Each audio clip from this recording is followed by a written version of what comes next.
Assalamualaikum warahmatullahi wabarakatuh. Perkenalkan, nama saya Rahmat Fikri Pratama Putra. Saya berasal dari Universitas Muhammadiyah Yogyakarta, jurusan Ilmu Pemerintahan, Fakultas Ilmu Sosial dan Ilmu Politik, angkatan 2019. Hari ini kita akan berbincang politik sedikit ya, mengenai permasalahan yang terjadi hari ini. Tentunya kalau berbincang tuh saya tidak sendiri dong ya. Jadi ada rekan saya di samping nih. Boleh perkenalkan diri mungkin ya. Oke. Terima kasih Mas Vicky. Perkenalkan, nama saya Mei Agung Saputra atau biasa dipanggil Andrew, dari Universitas Muhammadiyah Yogyakarta, Fakultas Ekonomi dan Bisnis, angkatan 2016. Oke, Mas Ageng, piye kabare? Alhamdulillah Ya. Jadi api-api ya kabarnya. Oke. Hari ini Mas, tentunya kita tahu bahwasannya Menteri Menteri Keuangan kita Bu Sri Mulyani mengakui bahwa memang utang Indonesia ini sangat membludak. Itu yang harus kita bahas hari ini. Kenapa menjadi membludak, padahal kemarin pemerintah mengatakan bahwasannya memang mereka memiliki uang yang triliunan rupiah seperti itu. Bahasan hari ini tentang membludaknya utang ya. Kalau kita bisa tahu sendiri tuh kayaknya ada kaitannya dengan keuangan negara itu sendiri. Iya dong, pasti. Yang ingin saya tanyakan di sini mungkin ada beberapa hal yang saya tidak mengerti, yaitu tentang keuangan negara itu sendiri ya. Karena kan topik bahasannya tentang keuangan juga. Iya benar. Kalau misalnya menurut Anda, Mas Vicky, keuangan negara itu sendiri sebenarnya apa sih? Oke, keuangan negara itu sebenarnya semua hak dan kewajiban yang dinilai dengan uang, Mas. Nah, hal itu pun diatur di dalam Undang-Undang Nomor 17 tahun 2003 ya, mengenai keuangan negara seperti itu. Kalau misalnya yang tadi Mas sebutin mengenai tentang hak dan kewajiban itu sendiri sebenarnya apa? Nah, kalau hak dan kewajiban yang saya maksud tadi itu contohnya seperti memungut pajak, terus mengeluarkan dan mengedarkan uang, maupun di dalam pinjaman seperti itu. Itu hak dan kewajiban yang tadi saya katakan itu. Berbicara tentang pajak, saya juga di akuntansi juga pernah mempelajari tentang itu ya, mungkin Susah ya pajak. ya. Sulit pajak tuh. Ke yang pertanyaan simpel, mungkin sumber pajak itu sendiri apa? Gini sih sebenarnya, karena kita membahas tentang keuangan negara itu Mas ya, jadi makanya saya sebutkan pajak tadi itu sebenarnya merupakan sumber pendapatan keuangan negara kita. Jadi pendapatan keuangan negara kita itu ada berupa pajak maupun non pajak. Nah, dari itu pun masih ada dua sisi Mas. Yang pertama itu ada dari sisi dalam negeri kita sendiri, dan yang kedua itu ada dari luar negeri. Jadi yang pertama itu dari dalam, seperti tadi yang pertama adalah pajak sebagai pendapatan keuangan negara kita yang sangat besar ya. Selanjutnya di situ ada retribusi. Nah, retribusi ini diatur di dalam Undang-Undang Nomor 28 tahun 2009. Contohnya seperti biaya parkir, terus pelayanan kesehatan, terus izin mendirikan bangunan maupun pendidikan pun masuk ke dalam retribusi. Pendapatan keuangan negara selanjutnya dari keuntungan BUMN atau BUMD, dan yang terakhir dari percetakan uang. Tapi dalam hal ini percetakan uang itu diatur secara seimbang agar tidak terjadinya inflasi. Dan yang terakhir dari sisi luar negeri. Nah, dari sisi luar negeri ini Mas ada 3. Nah, yang pertama ada pinjaman program dari luar negeri, terus yang kedua ada pinjaman proyek, dan yang terakhir adalah sumbangan negara maju kepada kita sebagai Indonesia adalah negara berkembang. Nah, kewajiban nih Mas sebagai negara maju untuk memberikan bantuan kepada negara berkembang seperti itu. Kalau misalnya kita melihat dari sisi luar negeri, dengan banyaknya bantuan, seharusnya kita bisa memperbaiki perekonomian. Seharusnya ya, Indonesia seharusnya bisa memperbaiki perekonomian. Tapi kenyataannya malah bantuan tersebut dengan adanya utang justru malah membuat kewajiban atau beban bagi masyarakat Indonesia itu sendiri. Benar. Kalau menurut saya hal seperti ini sangat sulit sekali untuk ya dirubah. Mindset mengenai dengan adanya utang itu justru kita malah pinjam terus ke luar negeri. Betul. Kalau misalnya kita bisa lihat pada saat ini tentang masalah keuangan, banyak sekali kasus-kasus korupsi ya. Memegang ya hanya mementingkan Untuk kepentingan sendiri lah ya.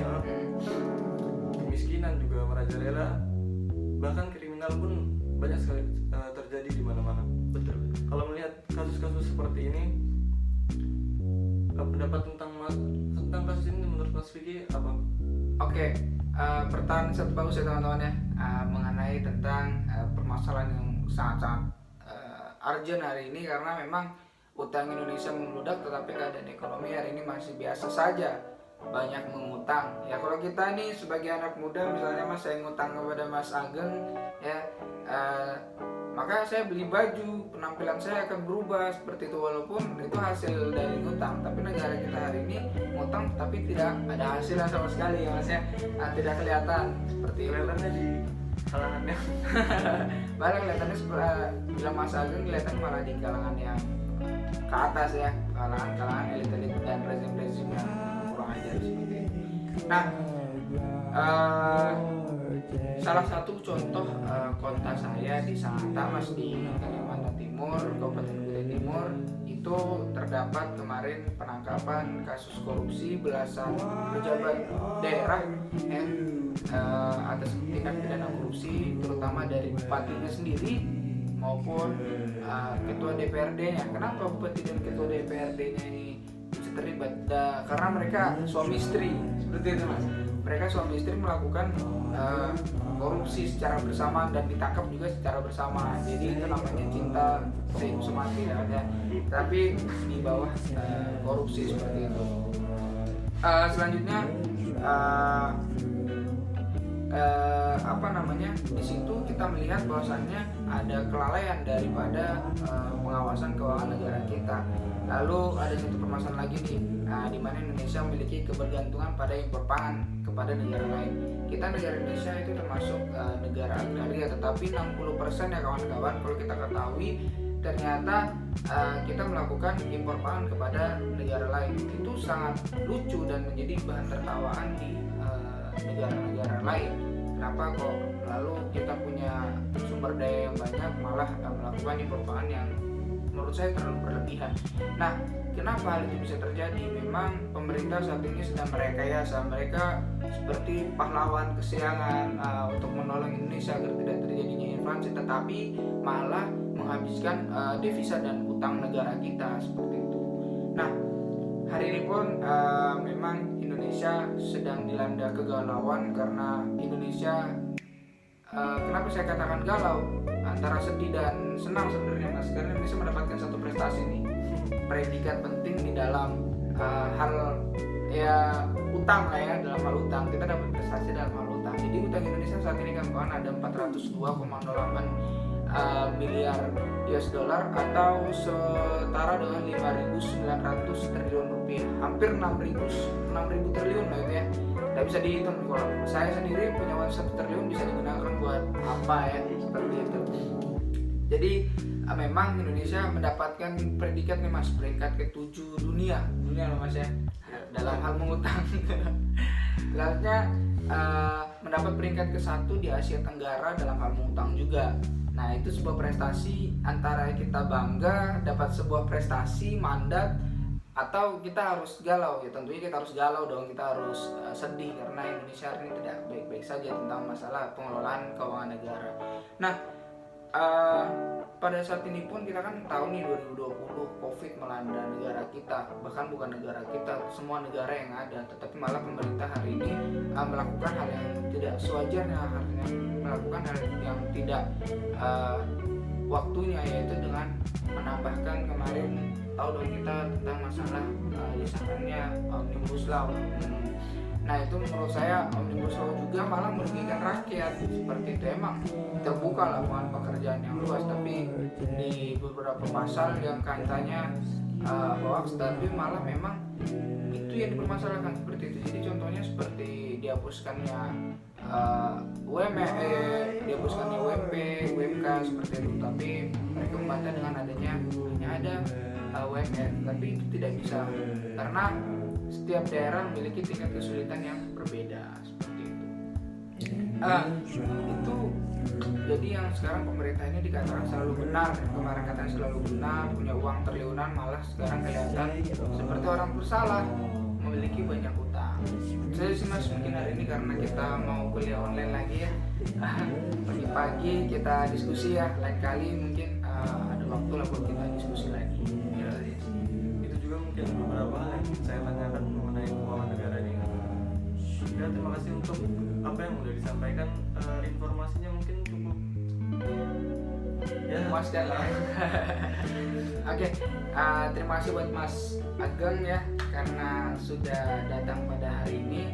Saya ingatkan kepada teman-teman bahwa Indonesia sebentar lagi akan diadakannya pemilu. Kita jangan golput sebagai anak muda yang memiliki kecerdasan ya.